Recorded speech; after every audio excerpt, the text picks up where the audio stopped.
hope that satu benda yang saya harap saya boleh usahakan, which is remove the stigma. So kenapa orang ada reaksi yang sebegini adalah disebabkan oleh stigma. So once upon a time,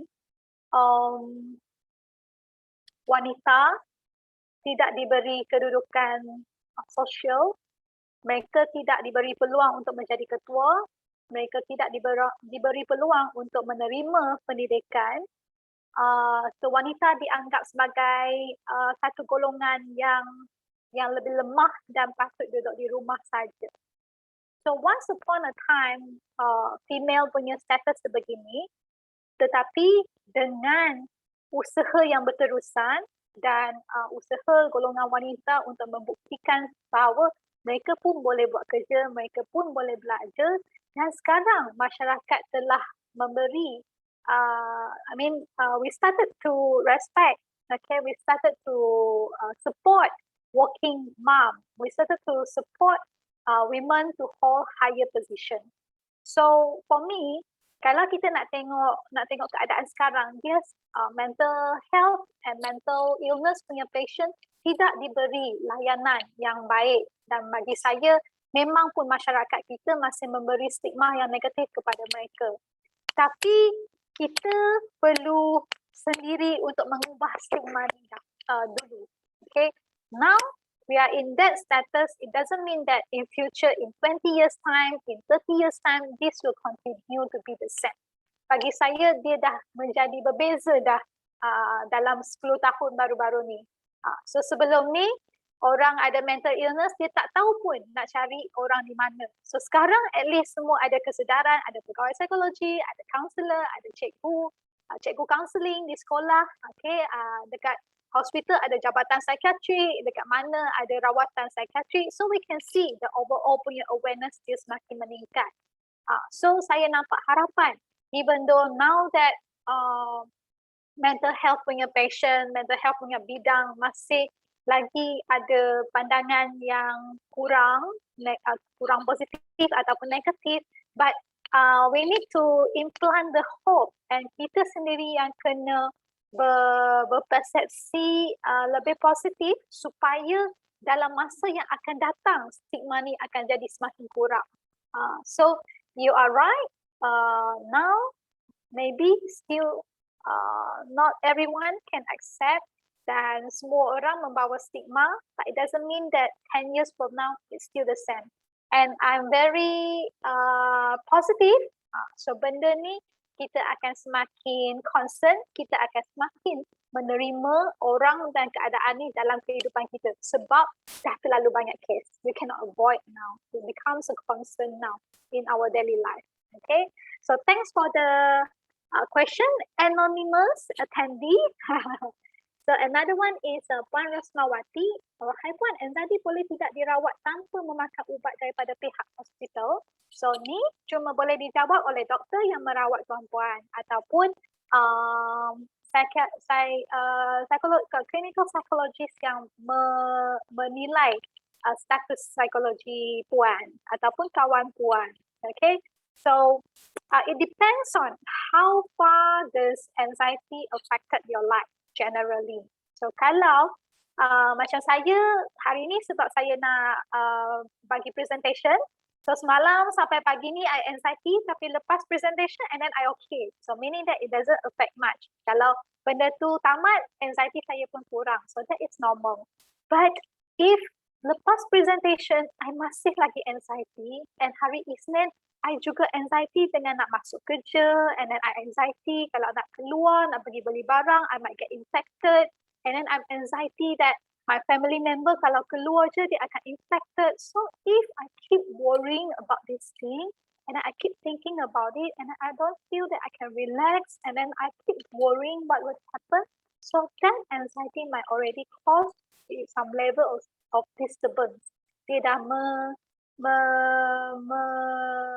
mengakibatkan kesan-kesan kepada kehidupan kita dan pengurusan diri kita. So when it causes a level of disturbance in your life, then perhaps doctor will suggest you to take medication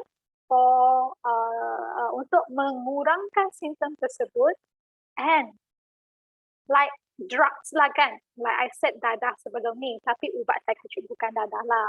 It's just that the concept of dependent. Kalau kita bergantung kepada dadah untuk mengurangkan anxiety kita, maka selama-lamanya kita akan bergantung kepada ubat. So if you feel like you want to off medication, then you need to start to seek for other alternative treatment. Like for example, exercise. Other would be psychotherapy. Okay, other would be membina hobi yang baru. Other would be joining classes that will boost your confidence level. Joining classes which will improve your skills. Ramai yang anxiety sebab kita rasa kita punya kemahiran tak cukup untuk cover cabaran yang kita nak hadapi. Contohnya, kalau saya memang hebat untuk memberi presentation, I won't feel anxiety untuk memberi presentation kan. So if you are really good in writing, so you won't feel anxiety dalam kelas essay. So if you feel like whenever you test that thing, you rasa worry kan, you rasa anxiety, then you pergi belajarlah benda tu. Kalau you face anxiety whenever that you want to face your boss, then you pergilah counselor untuk buat training of communication, apakah tips yang you boleh improve, macam mana you susun ayat, macam mana you perhatikan orang punya emosi sebelum you bercakap. That skills can be improved too. So whenever that you improve your skills and then you exercise and then you counseling, you express you punya kerisauan dengan cara yang lembut, dengan cara yang elok, then you bukan depends on the drug itself tak. You have many ways in coping your stress. So dengan adjustment yang sebegitu, more likely you will be able to off medicine compared to kalau you tak cuba pendekatan lain sama sekali. Okay, so that will be for Puan Rosmawati. Thank you for your question. Alright, so I cuba tengok chat ada satu pihak penganjur. Oh, okay, so this one is pihak penganjur. Alright, I like all the questions and hopefully you can keep typing sampai pukul 4.15. Kalau sempat nanti saya akan cover lagi. Okay, so just now we talk about how we're going to improve our biological punya health through exercise. Macam mana ia meningkatkan fungsi otak kita. So macam mana kalau meningkatkan fungsi otak boleh jadikan kita lebih sihat. So now we're going to look into psychological health pula. How are we going to improve our psychological health? So today I'm going to talk about two ways, dua cara. Okay? When kita cakap tentang psikologi, most kita akan relate kepada perasaan kita. So macam mana kita nak jaga perasaan kita? Macam mana kita nak jaga emosi kita? Okay, so there are two ways. First one, Puan Ananis. Next slide.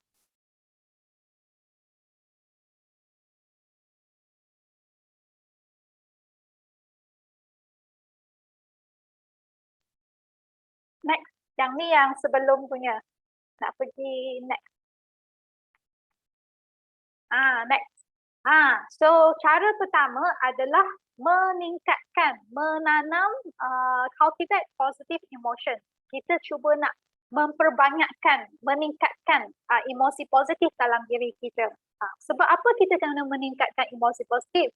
Sebab otak kita secara default dia memang dicipta oleh Tuhan, dia tak biasa ingat benda yang positif. Okay, so kalau saya minta tuan-puan untuk ingatkan apa yang berlaku baik hari ini, so you will take more time to think about what good things that happen. But if I ask you what are the bad things that happen today, you can list a lot. So ataupun kalau I tanya apa benda yang paling menakutkan, pengalaman yang paling trauma di sekolah, so you will recall a lot. But if I ask you to recall which one is the best teacher and then what are the good things that happen in school, so you tend to take more time to think about. Sebab otak kita by nature macam tu. Kita susah sikit nak ingat benda yang positif sebab kita akan rasa malu sikit nak puji-puji diri. Okay, so positive emotion tu dia macam non-stick frying pan. Dia tak melekat. Tapi negative emotion tu dia macam Velcro. Dia sangat melekat. Once kita experience negative punya emotion, experience, kita akan tend to remember dalam jangka masa yang sangat lama. So in order to help your brain to recall good things, you kena menjemput, you kena membantu otak you untuk mencari benda-benda yang positif yang berlaku dalam kehidupan kita. So one of the way to activate your brain to recall about positive things is called gratitude exercise. Next slide.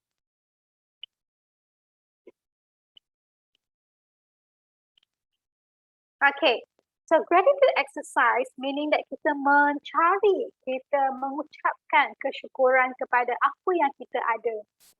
So if I just said kita nak mengucap kesyukuran, kita nak mencari kesyukuran, you might hang there juga. Apa yang nak cari ni? Tak adalah, hidup aku biasa-biasa je, tak ada apa-apa pun. Okey je, cukup makan, cukup belanja, tu okey lah tu. So maybe you tend to like macam malu-malu sikit nak cari, tak tahu nak cari dari mana. So there are some guidelines for you to how to recall, how to find kesyukuran dalam kehidupan kita. So one thing that you can start to cari is seperti yang 4 kad yang saya letak di sini. So, perkara pertama yang kita boleh cuba adalah saya bersyukur kepada seseorang yang saya sayangi ataupun seseorang yang menyayangi saya.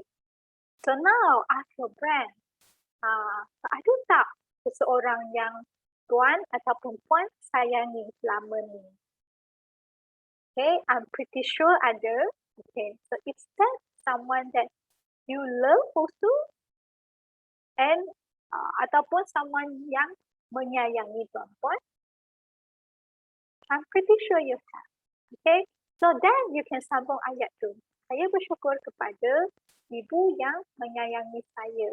Dan saya bersyukur kepada saya masih lagi boleh menyayangi anak saya, suami saya dan rakan-rakan kerja saya dan peserta saya pada kursus ini.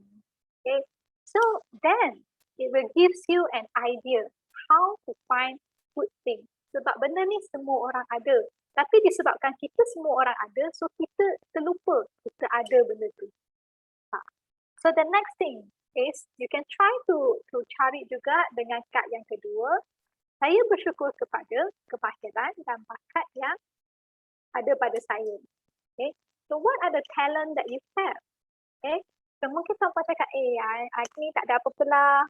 So it's not referring to you boleh menyanyi macam Faizal Tahir, okay, ataupun you boleh masak macam Chef Wan, ataupun you boleh berlakon macam siapa, macam okay, so it's not about a very big talent you have. Maybe it's just something yang unik pada you. Contohnya, saya selalu kagum dengan PTI yang boleh ingatkan I semua proses kewangan. I feel like that things tak melekat pada saya. Dia macam emosi positif juga. Saya rasa tu sumber stres saya kot. So I tend to forget all the process. So I'm very impressed kalau orang yang boleh ingat semua tu. Puan Ananis pun salah seorang juga yang sangat detail in doing documentation. I was very impressed. Okay, so that things sebab you ada, so you tak perasan benda tu. So but when we recall, actually there are the things yang kita ada orang lain tak ada. So some of you might ada kemahiran memasak. So you pergi kedai, you rasa sekali, dan balik rumah tu you terus boleh buat. Ayam goreng ala-ala KFC, resepi KFC. Ayam resepi apa dah kedai itu, ayam mas contohlah. So maybe you have that talent to duplicate apa yang orang lain buat, ataupun some of you might have the talent untuk jadi GPS. So you tak perlu sangat untuk pakai GPS handphone. You boleh tengok road sign saja, and then you pergi sekali saja, and then the next time you pergi saja macam tu, you tak perlu dah pakai GPS lagi. So different people have different talent. So now you ask yourself, saya bersyukur kepada kemahiran dan bakat yang ada pada saya. So macam saya bersyukur kepada kemahiran yang saya boleh berkongsi ilmu tentang kemahiran mental bersama dengan tuan-puan. Okay, other people also have, but I'm glad that I have, so I can share with all of you today. Okay, so that is how you mencari kesyukuran dalam kehidupan. So you may complete the other two also. Saya bersyukur kepada seseorang yang saya pernah membantu ataupun seseorang yang pernah membantu saya. So some of the very depressed punya client kan, dia akan rasa the whole world, satu dunia tu dia reject dia. So that when it comes to this card kan, they will start to think of, tak pernah pun selama ni semua orang tak pernah bantu saya. But the other way around, seseorang yang saya pernah membantu pula, they will start to think, boleh tahan sebelum ni saya pernah membantu kawan saya juga time exam. So hari tu saya bantu seorang budak tu untuk jumpa mak ayah dia. So they will start to recall, oh rupanya saya ada achievement juga. So it's not that I'm useless. Sebab orang yang depressed selalu dia rasa dia tak berguna. So when we recall good things in our life, we will start to recall that actually we have many good things that happen inside of us. Okay, we have many qualities to be grateful for. So you can try out daily basis dengan menggunakan app yang seterusnya. Slide seterusnya, Pak Anis. So if you feel like you tak tahu nak start macam mana, you can go to the App Store, Play Store untuk download apps Bliss Gratitude Journal ni. So dalam apps ni, dia ada 8 cara untuk mengajar kita macam mana nak mencari gratitude dan mengucapkan gratitude kepada orang, kepada perkara, kepada benda yang tak baik yang berlaku pada kita dan cara-cara teknik-teknik yang berbeza. So they will guide you. Apps ni dia akan guide you untuk buat benda, buat journal, gratitude journal dalam apps dia tu. The next slide. So these are the menu lah. Dia ada best possible future, gratitude exercise, could be worse, honoring people, and etc. etc. So siapa yang suka, siapa yang rasa dia enjoy writing, enjoy keeping journal, diary, then you can try this gratitude journal also. Okay, next. Okay, so psychological health. When you improve your positive feeling, and you may need to deal with your negative feeling also. Sebab kita bukan sentiasa, kebanyakan masa kot, especially for us yang kerja kan, we might need to constantly deal with discomfort ataupun negative punya emotion. So how are you going to deal with the negative emotion? Next slide. Okay, so before you deal with the negative emotion, you have to figure out first the nature of negative emotion. So sebenarnya kenapa yang negative emotion ni dia boleh mengakibatkan kemurungan dan kebimbangan dan disorder penyakit mental yang lain. Okay, sebab emosi-emosi negatif seperti emosi-emosi negatif seperti menyesal, sedih, kehilangan, murung, tak boleh dimaafkan, semua tu adalah berkaitan dengan benda yang kita tak boleh nak lepaskan pada apa yang berlaku pada zaman-zaman dulu. Something unfinished business for us. So those feelings berasal daripada unfinished business. So for the other group of feelings such as kita rasa risau, bimbang, tension, stress, takut. So yang perasaan ni pula adalah berasal daripada kerisauan kita terhadap masa depan kita. Kita tak tahu apa yang akan berlaku. Jadi kita keep thinking, kita asyik fikir, berancang, plan A, B, C, D sampai ke Z untuk supaya memastikan masa depan kita boleh berlangsung dengan seelok-eloknya. But actually both condition kedua-dua perasaan tu sebenarnya menggambarkan kita tidak berada di saat sekarang. Okay, so when you see semut yang tengah-tengah tu, so one of the semut yang risau dengan pas tu, dia angkat batu yang banyak tu. So the other semut yang risau dengan masa depan tu angkat batu besar. So for those yang semut yang duduk tengah tu sebenarnya dia tengah menghayati apa yang berlaku sekarang. So kalau siapa yang masih bersama dengan saya, masih enjoy dan cuba menghayati apa yang saya berkongsi, so saya percaya anda dalam keadaan yang sangat tenang. So bagi siapa yang tengah fikir nanti nak masak apa ataupun tengah tunggu Grab ke Foodpanda dengan datang tu, you might experience a little bit anxiety. So siapa yang fikir usia yang fikir alamak kenapa tadi saya end session, kesianlah yang Pam tu dia tiba-tiba kena remove, alah semua salah saya. Kalaulah saya buat benda ni takkan berlaku. Kalaulah saya tak tekan butang tu benda ni tak berlaku. So you might experience some level of depressed now. So but it is okay. Yang lepas dah lepas. Yang akan datang tu belum datang lagi. So you just keep focus on what we are doing now, then you can feel the peace inside of you. Okay? So how to feel the peace inside of us? Okay. Next slide.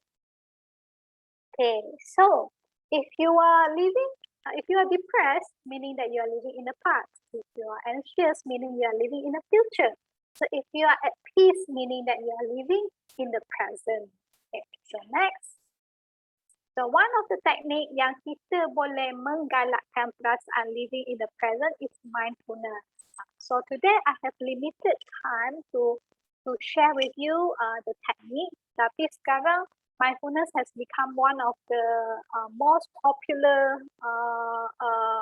psychological well-being punya technique. So tuan-puan boleh chat mindfulness and then you can find all sort of relaxation videos, mindful eating, mindful walking, mindful playing, mindful cooking. You can find almost everything in mindfulness punya exercise. Okay, so perhaps next time I think kalau masih ada peluang untuk berkongsi mindfulness, then we can share this with warga MPIC lagi. Okay, so but what generally we can do for mindfulness is, next slide. Okay, so mindfulness tu kenapa dia menjadi popular? Kenapa dia berkesan? So because of mindfulness tu sendiri, dia adalah satu latihan yang mengajar kita macam mana kita nak fokus kepada saat sekarang, present moment. So you might say, I fokus lah sekarang. I marah sangat dengan I punya husband ni. I fokus sangat apa yang dia buat dengan saya. Tergamak dia buat benda ni dengan saya. So I fokus. Focus. So if you focus in that way, so dia akan jadi lagi marah. Okay, so that is not mindfulness. So mindfulness is focus on present moment, but with the attitude of kindness, steadiness, mind, and wisdom. So kalau kita fokus dengan kasih sayang, kalau dengan amateur punya mind, maksudnya semua benda tu kita anggap ini adalah kali pertama kita buat benda tu dan kita buat dengan penuh dengan kebijaksanaan. So then we will enjoy the present moment. Dan semakin lama kita berlatih dengan menghadapi present moment kita dengan attitude yang sebegitu, kita akan rasa semakin tenang. And then it will distance you. Dia akan mengelakkan kita untuk sentiasa fikir apa yang dah berlaku. Dan kita akan stop untuk fikir macam mana kita nak risau dengan apa yang belum berlaku lagi. Alright. So, Puan Ananis, I might need you to speed up the slide. So there are two ways lah untuk, sebenarnya saya nak ajar dua cara. Satu is mindful breathing, the other one is mindful body stretching. But tuan-puan boleh search je dalam YouTube, there will be many videos. Mindful drawing pun ada, mindful coloring pun ada. So you can have a look what are the gist tentang mindful mindfulness punya teknik ni. Okay, so I need to go to the last social well-being. Yeah, how to improve our social well-being. So we covered biological kan, psychological, and then now you need to improve your social well-being also in order to complete the full set of health, kesihatan yang didefinisikan oleh WHO. So how to improve your social well-being? Let's see. Okay, so one is meet people. Pandemic has stopped us from meeting people. So that's why kita tengok cases penyakit mental pun semakin meningkat. Sebab satu essential needs human being, satu keperluan yang penting oleh manusia tu telah dihalang oleh pandemik. So that's why kita punya mental health tu dia pun akan kurang juga. So now with proper punya SOP, you can start to rebuild the network system ataupun dengan cara yang baru, Zoom meeting, Google Meet, FaceTime, okay, to reconnect.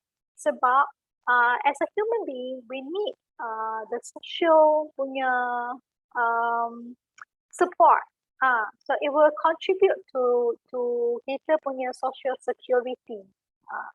So second is be approachable. Kalau kita selalu menjarakkan diri daripada orang, lama-lama kita akan withdraw daripada circle tu, so orang pun akan mengelakkan untuk jumpa kita. So we sort of like isolate ourselves lah. Okay. So the next is nurture your relationship. So one of the concept of mindfulness is focus on present moment kan. So sometimes kita terlalu busy untuk menjaga benda-benda lain sampai kita terlupa sebenarnya benda yang paling penting tu adalah di sekeliling kita. So make sure that you love the one that so near to you, just beside you. And you accept the love from the person that next to you juga. So try new things. Every time you try new things, you will meet a new person. So then you will start meeting people, and then you start learning from people. People will start learning from you. Then the positive vibe tu dia akan menjadi lebih besar. Okay. So and then the last thing is stop judging or blaming. Sebab masalah dalam manusia ni, sosial ni is kita meletak terlalu banyak expectation sampai ataupun kita terlalu mudah untuk sangka buruk kepada orang. So be mindful with kind punya intention. Okay, so stop judging and stop blaming to other people and yourself. So from there kita start macam mana nak develop satu hubungan yang lebih sihat. So when you can take care of your biological health, your psychological health, and your social well-being, then you complete the package untuk menjaga you punya kesihatan. So I think that's all for me from today. For today, so I tengok macam tak ada soalan baru di chat box. So serah balik pada puan kepada MC ataupun Urustia. Baik, terima kasih Puan Wu Chiat Sing atas ceramah dan perkongsian sebentar tadi itu. Sangat-sangat bagi saya sangat-sangat berguna dan juga sebenarnya kita boleh relate dengan pelbagai aspek dalam kehidupan kita lah sebenarnya. Kan? Jadi saya tengok ada mungkin ada satu saja kot yang berbentuk soalan. Okay. Apakah tips yang kita boleh apply untuk menghadapi individu seperti ahli keluarga atau rakan sepejabat yang mengalami anxiety maupun kemurungan? I find it ramai yang tanya soalan yang sama. So saya kena beri tepukan dan gratitude, kesyukuran kepada peserta yang tanya soalan yang sebegini, sebab semestinya dia dah lama fikir macam mana dia boleh bantu kawan ataupun ahli keluarga yang dalam keadaan tu. So that is a very good intention. So see, when you remove the stigma, when you doesn't treat them like they are sakit punya orang ataupun dia tak boleh diselamatkan, So you will started to think, how can I help to improve their life? So that is a very good direction. So when you started to think, and then you will started to cari jawapan. So therefore you come to this program, and then you started to cari macam mana saya boleh bantu golongan ni. So I will say there will be, I can only give you a very short guideline. So one of the most important thing is you have to take care of yourself before you take care of others. Sebab bagi golongan ni, the psychological disorder tu can be chronic, macam penyakit diabetes, macam penyakit kanser juga. So dia perlu jangka masa yang panjang untuk rebuild balik dia punya normal punya reaction towards triggers dia. So you will take a lot of patience and time untuk bersama dengan dia sampailah dia rasa rupanya kalau saya tak perlu buat 10 backup plan pun benda ni dia akan berlangsung dan saya boleh handle benda ni dengan seelok-eloknya. Okay, rupanya kalau saya meningkatkan kemahiran saya, sebenarnya saya takkan rasa begitu nervous. Macam contohnya ada ibu berkongsi dengan saya, anak dia ada panic attack. Every time dia buat presentation, dia akan ada panic attack. So what she did was, she took time untuk berkongsi dengan dia ataupun buat rehearsal dengan dia ataupun improve dia punya presentation punya skill.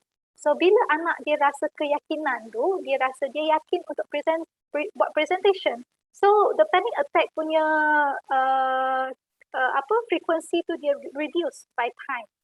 So when you are calm, when you are very mindful, when you are very tenang, so kebijaksanaan wisdom tu dia akan datang. Tuan-puan akan boleh jumpa maklumat, cara yang sesuai untuk orang tu. Sebab dia tak ada satu cara standard yang kita boleh membantu individu tersebut, melainkan kami betul-betul faham apa yang diperlukan dan apa yang menyebabkan dia berasa anxiety. So before that you think of apakah cara untuk membantu golongan ni, make sure that you are in a good care of yourself. So you are contented, you are tenang, okay? And the second one is keep joining different programs and you will get a different idea. Sebab dia adalah orang yang dekat dengan puan, so you know what is best for them. Cuma you tak ada idea yang solid macam mana nak membantu mereka. But when you get yourself more and more exposed to this information, so then you will get the idea macam mana nak custom made satu cara khas untuk kawan kita, rakan sekerja kita ataupun ahli keluarga kita. So make sure that you take charge of your emotion first before you jaga emosi orang lain.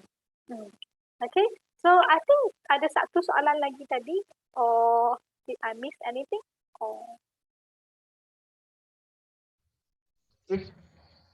Itu saja, saya rasa yang soalan yang sempat kita selesaikan pada hari ini. Thank you very much Puan Wu Chat Sing daripada penolong pengarah daripada bahagian pengurusan psikologi JPA. Saya rasa semua pun sangat-sangat mendapat manfaat daripada sesi ceramah ni. Daripada pagi tadi pun sesi daripada bahagian perkhidmatan dan petang ni sesi daripada bahagian psikologi. Sangat-sangat menarik topik-topik yang telah dibentangkan oleh pihak JPA.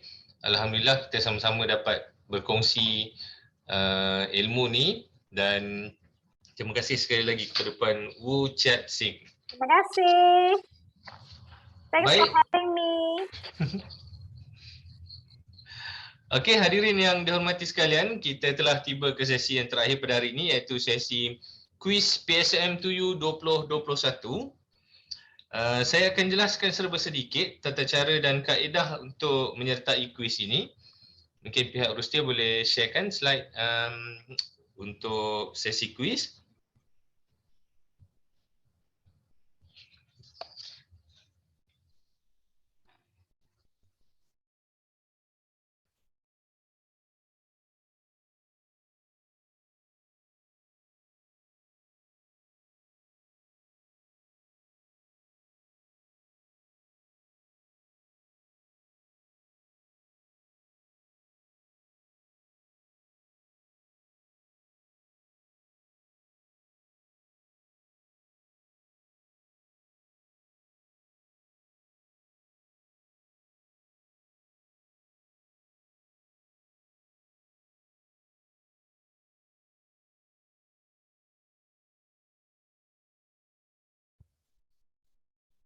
Baik, setakat ni kita ada partisipan seramai untuk sesi PSM2U pada petang ni 113 orang. Partisipan yang menyertai sesi ceramah kita pada petang ni. Mungkin juga tadi disebabkan ada technical errors tadi tu, agak ramai juga yang terputus hubungan. So saya akan jelaskan sedikit dulu macam mana nak masuk. Okay, next. Okay, quiz kita pada hari ini kita akan gunakan platform Quizizz. So, cara-cara tuan-tuan dan puan-puan untuk join quiz ni adalah dengan search je dekat Google dulu, Quizizz, Q-U-I-Z-I-Z-Z. Okay, kemudian nanti kalau tuan-tuan jumpa Quizizz tu dekat Google search tu, kemudian pilih yang untuk enter code. Nanti kita akan berikan kod dia. So untuk nama pula, kita mohon untuk semua yang ingin menyertai kuis ni untuk letakkan nama penuh dan juga agensi masing-masing. Kami tengok ramai yang daripada agensi ni yang partisipan pada petang ni. So ada juga daripada kementerian. Okey, kemudian untuk sesi ni kita perlukan tuan-tuan dan puan-puan untuk register di Quizizz tersebut menggunakan nama penuh dan juga agensi masing-masing. Kalau boleh letak nama bahagian kemudian dan juga nama agensi ataupun nama kementerian, lagi elok, lagi senang untuk kita trace. Kita buat contact tracing. Kalau sukar untuk dihubungi nanti payah juga. Baik, so kita akan bagi masa dulu untuk semua orang daftar. Kalau tengok dekat tab chat di sebelah ni pun sebenarnya ada link kita sharekan. Untuk kalau tak tak perlu type dekat Google search sekalipun, pakai link yang diberikan ni pun dia akan terus masuk ke ni hal lah dengan kod yang telah ditetapkan. So tuan-tuan dan puan-puan boleh register terlebih dahulu dan nanti akan dia tak akan start quiz lagi, register je dulu. So akan duduk dulu dekat lobby dia tu. Kita akan start nanti semuanya serentak. Nanti dalam 3 minit lagi kita akan start. Boleh gunakan buka je dekat chat punya tab tu, dekat situ ada link dia. Itu yang lebih mudah untuk kita join Quizizz ni. Tak perlu nak masukkan lagi dah dia punya kod dan sebagainya.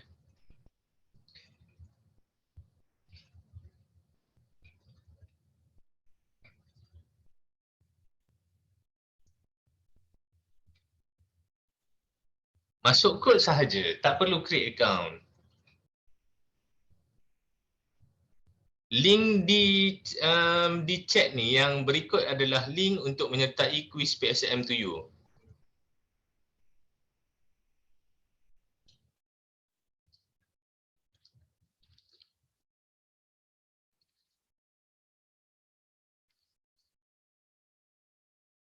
Yang ini boleh. So kalau perlu type kod sahaja, kod dia adalah 633262.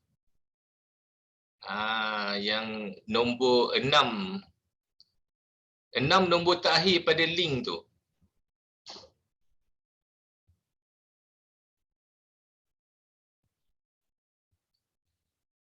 Enam tiga tiga 262. Ini bukan nombor ekor, ini nombor kod untuk kita join kuis ni.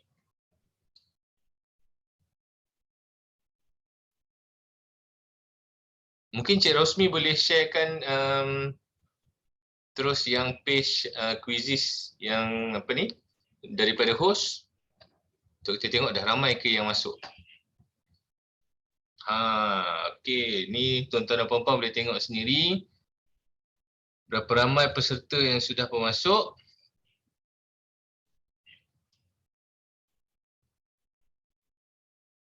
Oh, ramai juga masuk ni.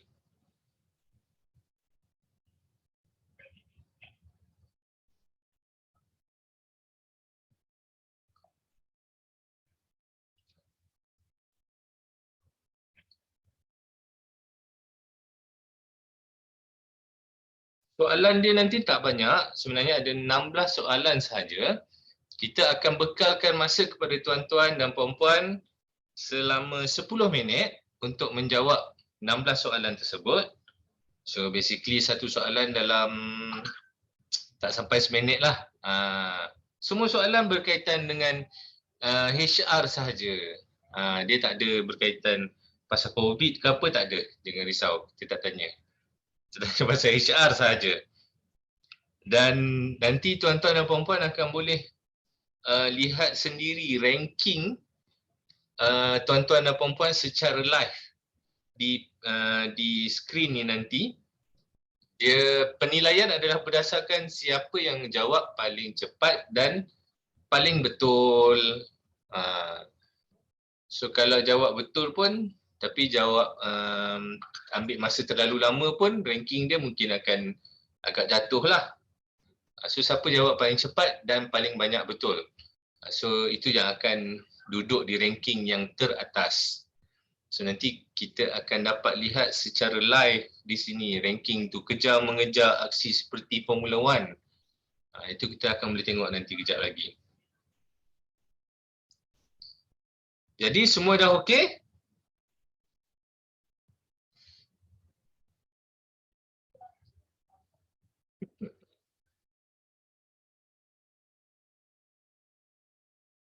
Cik Faizal Yusof kata kalau HR suruh lah PSM menang.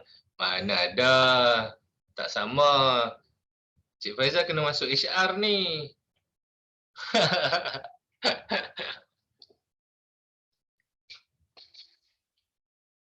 Baik, kita akan start.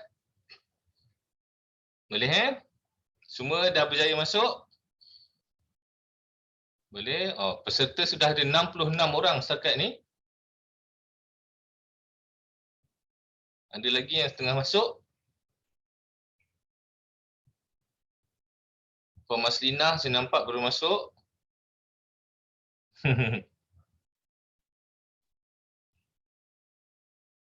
Kita bagi seminit lagi lah seminit lagi.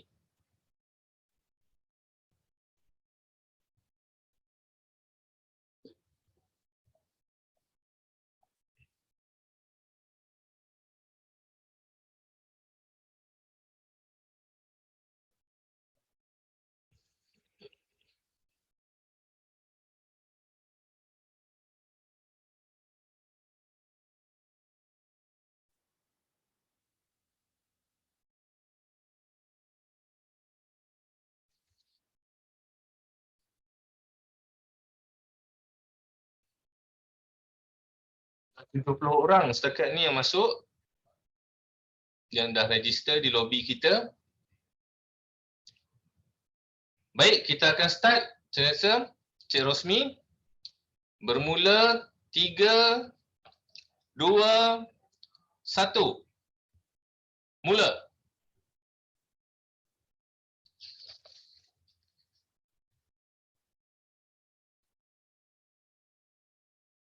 Baik, okey, sambil-sambil tuan-tuan dan puan-puan menjawab soalan-soalan tu, okey, nanti aku nak tengok ranking tuan-tuan dan puan-puan ni. Ya, Puan Nur Azlin dah jawab satu soalan betul nampaknya. Okey, makin ramai yang sedang meningkat naik kedudukan masing-masing. Puan Vanita pun ada saya nampak. Okey, so ini tuan-tuan dan puan-puan boleh lihat secara live Cik Faizal Reza pun ada di sini rupanya. Ni Puan Nazrin mana ni? Pejabat KSU ke?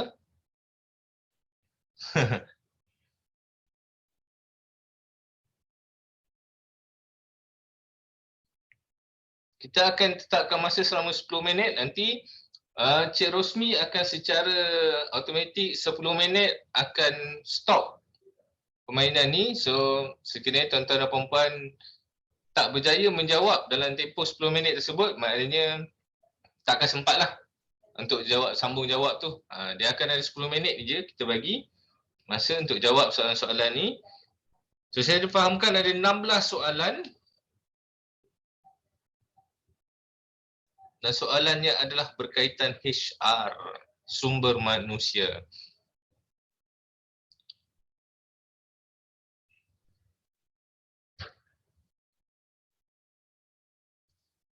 Siti Hanim, Cik Faizal YPPK, Cik Faizal Reza. Nampaknya ini adalah beberapa nama yang agak kekal di atas-atas, ranking atas-atas ni. Puan Dayang Juliana.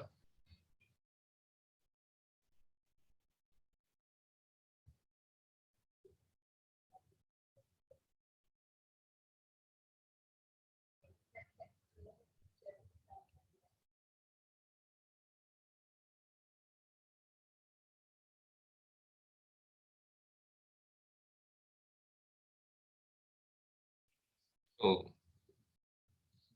terror ni saya rasa ni. Banyak markah ni, 5,070 markah, 5,300 markah Puan Nurul Hazwani daripada KTN.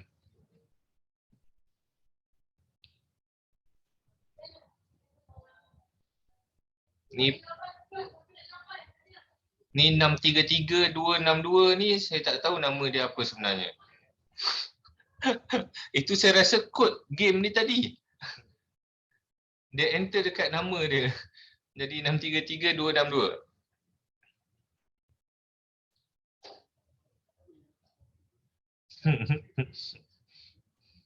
Saya harap ni nanti yang nama-nama yang mungkin sukar untuk dikenal pasti ni nanti untuk membuat pengesahan dengan urus dia balik ya. Tuan-tuan dan puan-puan ni,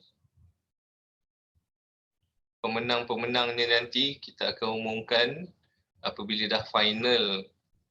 Habis tempoh 10 minit tu nanti kita akan umumkan nama pemenang-pemenang ni berdasarkan nama-nama yang ada di sinilah, dan juga ranking-ranking yang sedang sentiasa berubah-ubah ni. Masih lagi dalam proses menjawab. Saya rasa Cik Faizal Reza dah habis menjawab rasanya. Saya rasa Cik Faizal Reza dah habis menjawab. Puan Iza pun dah habis menjawab kot. Puan Dayang ada yang masih lagi menjawab.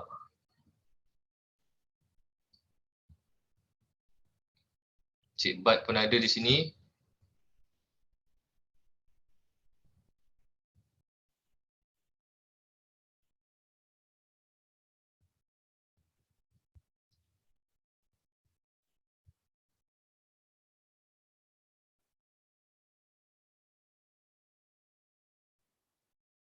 InsyaAllah hadiah disediakan buat 11 orang yang menduduki ranking 11 teratas. 11 teratas akan menerima hadiah. So kalau jauh tu insyaAllah kita akan postkan, jangan risau. Lembaga Koko ke apa ke, jangan risau, insyaAllah kita akan postkan hadiah tu. Yang dekat-dekat macam di kementerian di MPIC ni boleh datang claim dengan Puan Nurul Huda ataupun Cik Rosmi ataupun Puan Nur Hasmiza. Yang jauh-jauh ni nanti kita akan adjustkan.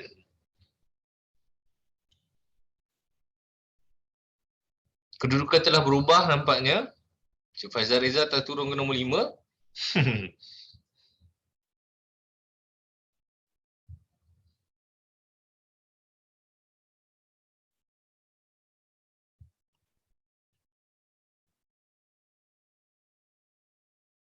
Jana PPK sekarang ni menduduki tempat teratas.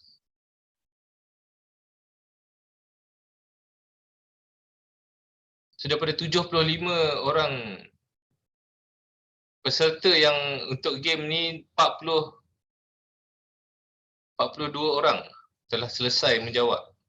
45 orang sekarang ni telah selesai jawab.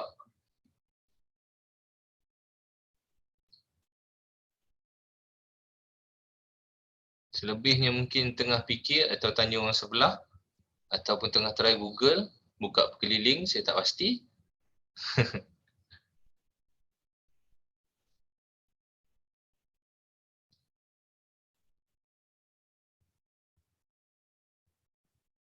So setakat ini ranking pertama masih lagi Puan Jana PPK, yang kedua adalah Puan Rashida Osman, ketiga adalah Jijo Alfonso Faizal YPPK. Ni macam Cik Faizal Yusof je. Yang keempat adalah Puan Siti Hanim MPIC, kelima Cik Faizal Reza, keenam Puan Nur Azlin, ketujuh Puan Maslinah LKM, ke-8 Puan Dayang Juliana binti Admawi, ke-9 Puan Iza. Mungkin Cik Rosmi boleh naikkan sikit untuk saya tengok sampai 11 orang boleh?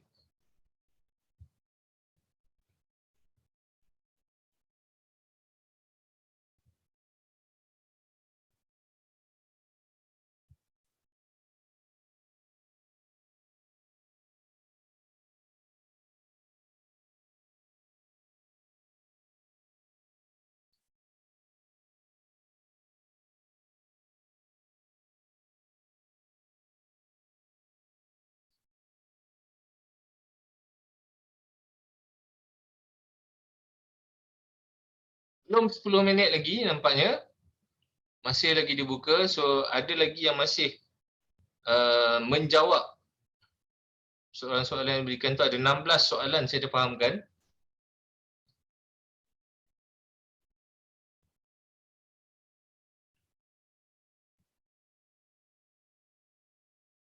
Kita boleh nampak ke Cik Rosmi sampai nombor 11?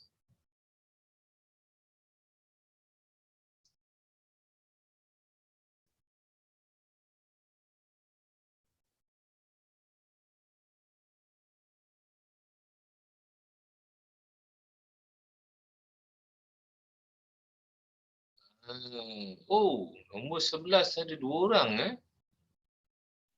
Nombor 10 ada 2 orang. Okey, itulah nombor 11 dia sebenarnya. Sebab nombor 10 ada 2 orang.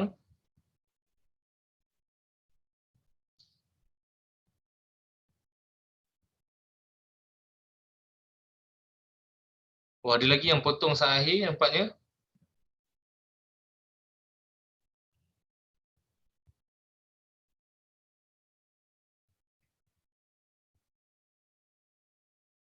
Puan Izni daripada LGM.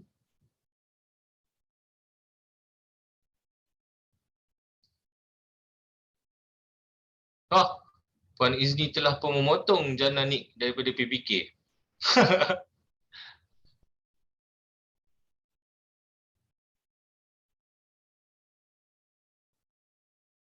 Okey, so maknanya sampai nombor 11. Kita akan ambil 11 yang teratas So kalau nombor 11 tu ada 5 orang sekalipun, kita ambil yang 11 yang teratas lah.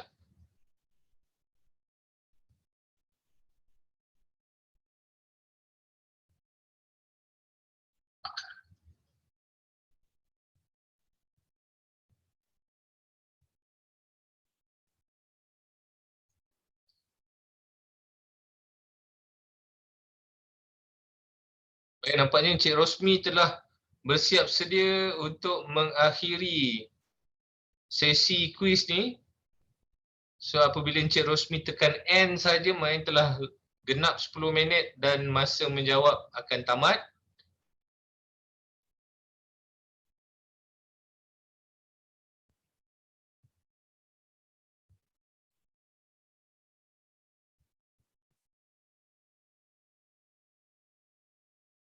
Oh, geng-geng LJM ramai yang baru masuk nampaknya. Ini Encik Muhammad Nazrin Taufik ni pun nampak masih lagi ni. Dah telah ditekan tamat oleh penjaga masa kita yang official iaitu Cik Rosmi. So ini adalah ranking secara official Ini tak ada bukan Puan Tengku tolong tanda right ke ataupun Puan Hanim tolong tengok jawapan betul ke tak. Ini memang betul-betul fully computerized dan automated punya sistem yang kita tak ada campur tangan So ini adalah pemenang-pemenang dan ranking-ranking yang teratas. So kita akan pilih 11 yang teratas untuk kita berikan hadiah. So tempat pertama adalah Puan Izni LGM. Tempat kedua adalah Puan Jana daripada PPK. Tempat ketiga adalah Puan Rashidah Osman. Tempat keempat adalah Jijo Alfonso. Saya rasa Encik Faizal Yusof ni daripada PPK. Dan kemudian tempat kelima adalah Encik Muhammad Nazrin. Tempat keenam Tempat kelima juga berkongsi tapi adalah kandidat ke-6 Puan Siti Hanim MPIC. So seterusnya Encik Faizal Reza, kemudian Puan Nur Azlin, kemudian Puan Maslina KM, kemudian Puan Dayang Juliana, dan yang terakhir sekali adalah Puan Iza. So kita ambil sehingga ranking nombor 10 sebab nombor 5 tu ada 2 orang. So sehingga Puan Iza ni. So nanti pegawai penama-penama yang kita sebutkan tadi tu, yang saya sebutkan tu, boleh hubungi pihak Rustia seperti yang ada di chat ni, di ruangan chat ni. Ada Puan Nur Hasmiza hantar ni tahniah kepada para pemenang. Untuk urusan tutup tahniah, tuan-puan bolehlah berhubung dengan pihak Rustia seperti berikut. Puan Nur Huda ada nombor telefonnya di situ, ada emailnya di situ, dan juga Puan Nur Hasmiza ada juga nombor telefon dan emailnya, dan Encik Rosmi. So minta hubungi pegawai-pegawai berkenaan untuk kita uruskan macam mana cara nak claim hadiah tu. Kalau tak ada yang claim, Cik Husaini kata hadiah tu Ana yang punya. Baik, terima kasih semua atas penyertaan tuan-tuan dan puan-puan, sangat-sangat menggalakkan. Tadi ada 80 orang kalau tak silap saya yang masuk untuk kuis sahaja, untuk sesi kuis saja, dan kita sepanjang sesi PSM2U ni pun kita rekodkan sebenarnya kita punya peak hours adalah pada sesi siang pagi tadi kita ada lebih daripada 270 orang peserta ataupun partisipan yang turut bersama-sama dengan kami memeriahkan PSM2U. Kemudian sesi petang ni tadi, minta maaf banyak-banyak ada masalah teknikal sikit. So daripada 200 lebih, sekarang ni tinggal 87 rasanya. Tinggal 87, tapi yang masa sesi tadi pun ada 100 lebih lagi, sesi petang tadi psikologi. So alhamdulillah selesai sudah. So berakhirnya sesi kuis PSM2U tadi, maka berakhirlah program pada hari ini. Di kesempatan ni saya mewakili pihak Rustia ingin memohon maaf atas sebarang kekurangan di pihak kami sepanjang program berlangsung, dan kami di bahagian PSM ingin mengucapkan jutaan terima kasih kepada pihak-pihak yang terlibat, terutamanya pihak JPA, bahagian perkhidmatan, bahagian pengurusan psikologi, kemudian kelab MPIC juga turut sama-sama memberikan sumbangan dalam hadiah, dan pelbagai lagi lah yang support kita punya program-program yang kita laksanakan di BPSM, masuk dengan kelab BPSM, dan juga bahagian pengurusan maklumat membantu kita dari segi teknikal sepanjang program PSM2U ni berlangsung. Pihak UKK membantu kita dari segi video montaj dan sebagainya, dan juga pihak akrab yang sama-sama. Nanti Puan Anis marah kalau saya tak sebut akrab dia. Pihak akrab pun sama-sama membantu kita dalam menjayakan program PSM2U 2021 pada tahun ini. InsyaAllah tahun depan panjang umur, ada rezeki kita berjumpa lagi, mungkin dalam PSM2U 2022 pula. Jadi sekian, wassalamualaikum warahmatullahi taala wabarakatuh. Selamat berjumpa lagi tahun depan. Terima kasih semua.